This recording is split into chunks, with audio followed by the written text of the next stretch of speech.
Chief Justice Roberts, Vice President Harris, Speaker Pelosi, Leader Schumer, Leader McConnell, Vice President Pence, and my distinguished guests, my fellow Americans. This is America's day. This is democracy's day, a day of history and hope, of renewal and resolve. Through a crucible for the ages, America has been tested anew, and America has risen to the challenge. Today, we celebrate the triumph not of a candidate, but of a cause, the cause of democracy. The people, the will of the people has been heard, and the will of the people has been heeded. We've learned again that democracy is precious. Democracy is fragile. And at this hour, my friends, democracy has prevailed. So now, on this hallowed ground where just a few days ago, violence sought to shake the Capitol's very foundation, we come together as one nation, under God, indivisible, to carry out the peaceful transfer of power as we have for more than 2 centuries. As we look ahead in our uniquely American way, restless, bold, optimistic, and set our sights on the nation we know we can be and we must be. I thank my predecessors of both parties for their presence here today. I thank them from the bottom of my heart. And I know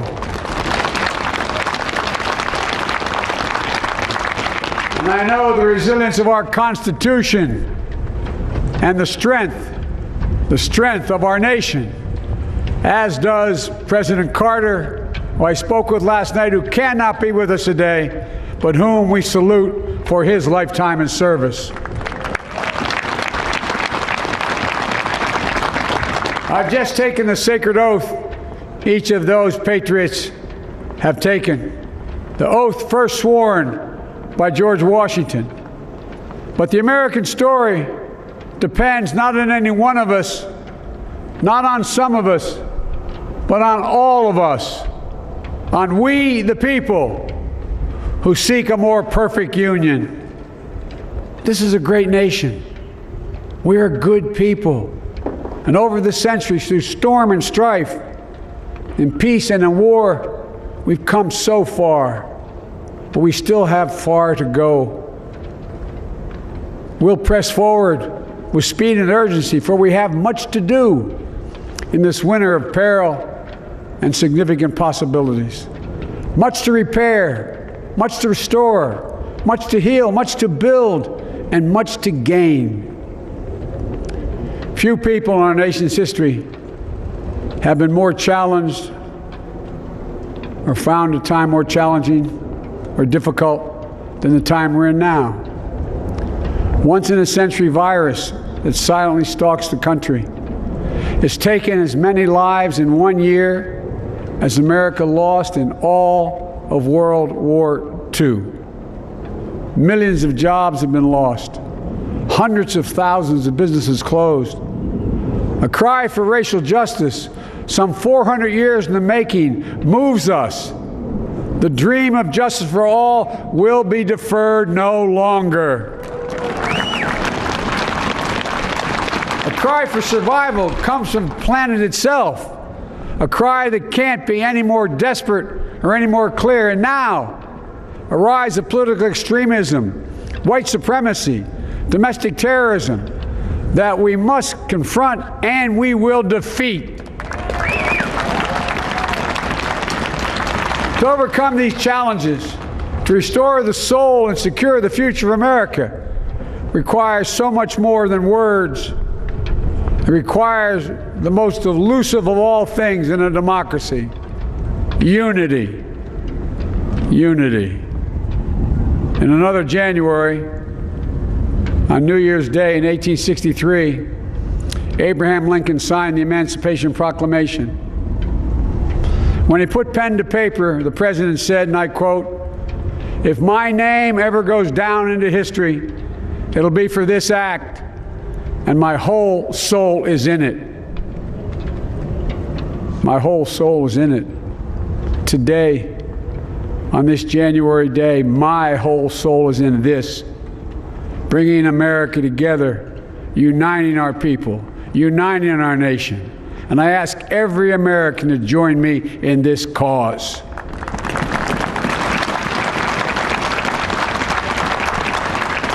Uniting to fight the foes we face: anger, resentment and hatred, extremism, lawlessness, violence, disease, joblessness, and hopelessness.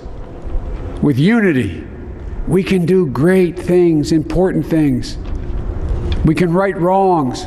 We can put people to work in good jobs. We can teach our children in safe schools. We can overcome the deadly virus. We can reward work and rebuild the middle class and make health care secure for all. We can deliver racial justice, and we can make America once again the leading force for good in the world.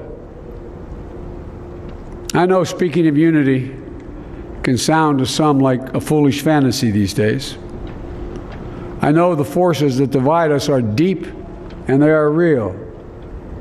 But I also know they are not new. Our history has been a constant struggle between the American ideal that we're all are created equal and the harsh, ugly reality that racism, nativism, fear, demonization have long torn us apart. The battle is perennial, and victory is never assured. Through Civil War, the Great Depression, World War, 9/11, through struggle, sacrifice, and setbacks, our better angels have always prevailed. In each of these moments, enough of us have come together to carry all of us forward. And we can do that now. History, faith, and reason show the way of unity. We can see each other not as adversaries, but as neighbors. We can treat each other with dignity and respect. We can join forces, stop the shouting, and lower the temperature. For without unity, there is no peace, only bitterness and fury. No progress, only exhausting outrage. No nation, only a state of chaos. This is our historic moment of crisis and challenge, and unity is the path forward. And we must meet this moment as the United States of America. If we do that, I guarantee you we will not fail.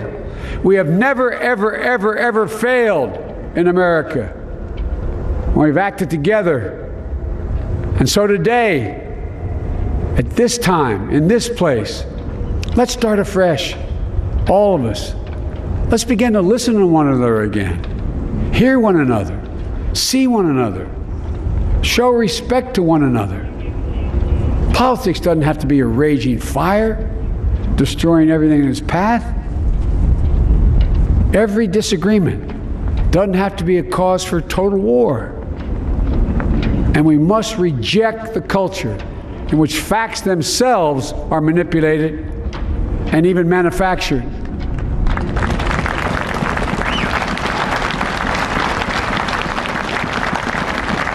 My fellow Americans, we have to be different than this. America has to be better than this. And I believe America is so much better than this. Just look around. Here we stand in the shadow of the Capitol Dome, as was mentioned earlier, completed amid the Civil War, when the Union itself was literally hanging in the balance. Yet we endured. We prevailed. Here we stand, looking out on the great mall where Dr. King spoke of his dream. Here we stand where 108 years ago, at another inaugural, thousands of protesters tried to block brave women marching for the right to vote. And today, we mark the swearing in of the first woman in American history elected to national office, Vice President Kamala Harris. Don't tell me things can't change. Here we stand across the Potomac from Arlington Cemetery, where heroes who gave the last full measure of devotion rest in eternal peace. And here we stand, just days after a riotous mob thought they could use violence to silence the will of the people, to stop the work of our democracy, to drive us from this sacred ground. It did not happen. It will never happen. Not today, not tomorrow, not ever. Not ever.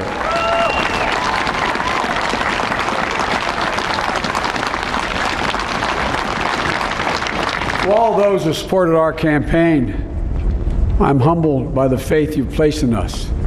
To all those who did not support us, let me say this.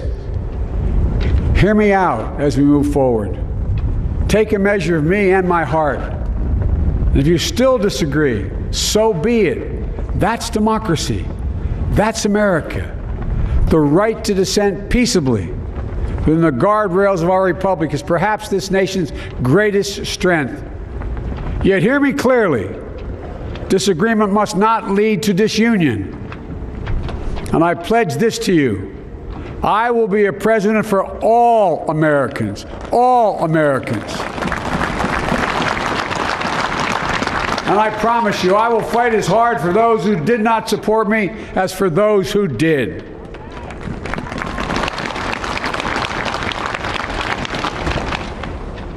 Many centuries ago, St. Augustine, a saint of my church, wrote that a people was a multitude defined by the common objects of their love. Defined by the common objects of their love.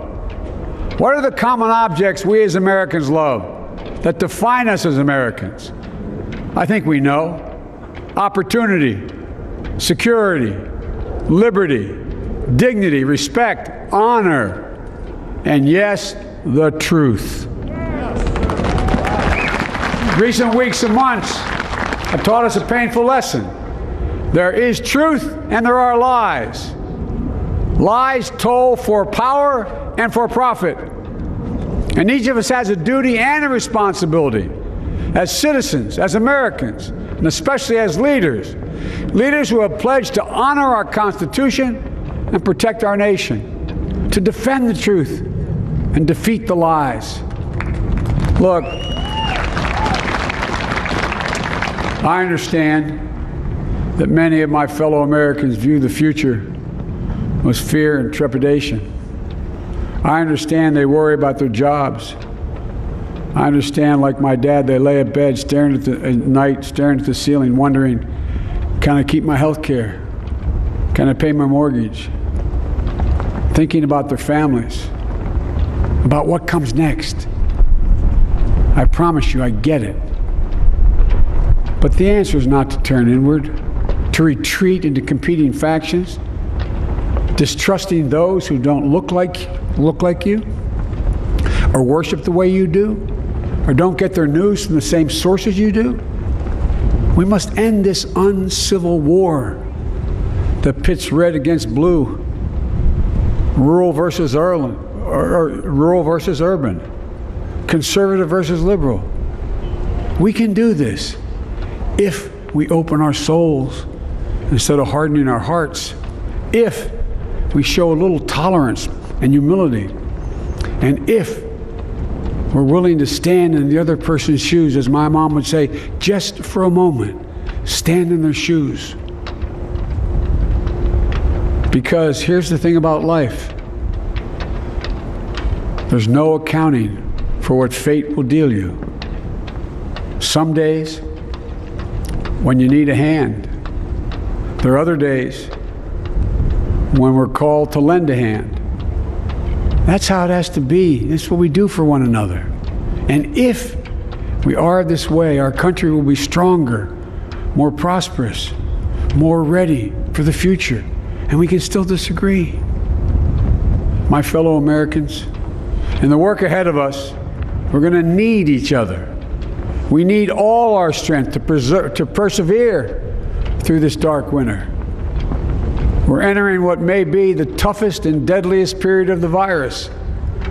We must set aside politics and finally face this pandemic as one nation. One nation. And I promise you this, as the Bible says, weeping may endure for a night, but joy cometh in the morning. We will get through this together. Together. Look, folks, all my colleagues I serve with in the House and the Senate up here, we all understand the world is watching all of us today. So here's my message to those beyond our borders.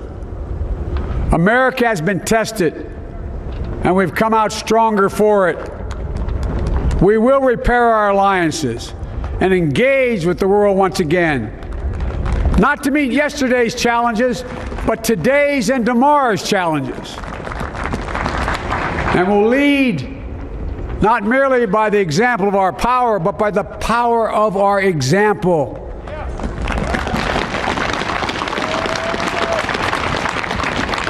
We'll be a strong and trusted partner for peace, progress, and security.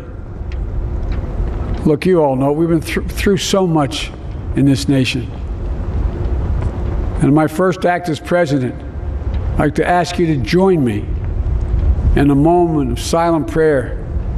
Remember all those who we lost in this past year to the pandemic.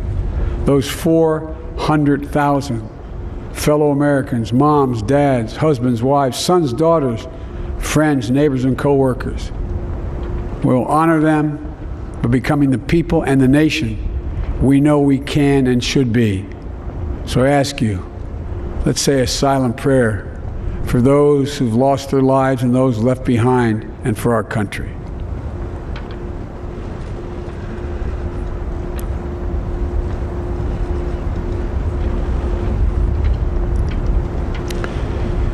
Amen. Folks, this is a time of testing. We face an attack on our democracy and on truth, a raging virus, growing inequity, the sting of systemic racism, a climate in crisis, America's role in the world. Any one of these would be enough to challenge us in profound ways. But the fact is, we face them all at once, presenting this nation with one of the gravest responsibilities we've had. Now we're going to be tested. Are we going to step up, all of us? It's time for boldness, for there is so much to do. And this is certain. I promise you, we will be judged, you and I, by how we resolve these cascading crises of our era. We will rise to the occasion is the question. Will we master this rare and difficult hour? Will we meet our obligations and pass along a new and better world to our children? I believe we must. I'm sure you do as well. I believe we will. And when we do, we'll write the next great chapter in the history of the United States of America, the American story. A story that might sound something like a song that means a lot to me. It's called American Anthem. There's one verse that stands out, at least for me, and it goes like this. The work and prayers of century have brought us to this day. What shall be our legacy? What will our children say? Let me know in my heart when my days are through. America, America, I gave my best to you. Let's us add our own work and prayers to the unfolding story of our great nation. If we do this, then when our days are through, our children and our children's children will say of us, they gave their best, they did their duty, they healed a broken land. My fellow Americans, I close the day where I began, with the sacred oath. Before God and all of you, I give you my word. I will always level with you. I will defend the Constitution. I'll defend our democracy. I'll defend America. and will give all of you, keep everything I do in your service, thinking not of power, but of possibilities, not of personal interest, but the public good. And together we shall write an American story of hope, not fear, of unity, not division, of light, not darkness, a story of decency and dignity, love and healing, greatness and goodness. May this be the story that guides us, the story that inspires us, and the story that tells ages yet to come that we answered the call of history. We met the moment. Democracy and hope, truth and justice did not die on our watch but thrived. That America secured liberty at home and stood once again as a beacon to the world. That is what we owe our forebears, one another, and generation to follow. So, with purpose and resolve, we turn to those tasks of our time, sustained by faith, driven by conviction, and devoted to one another and the country we love with all our hearts. May God bless America, and may God protect our troops. Thank you, America.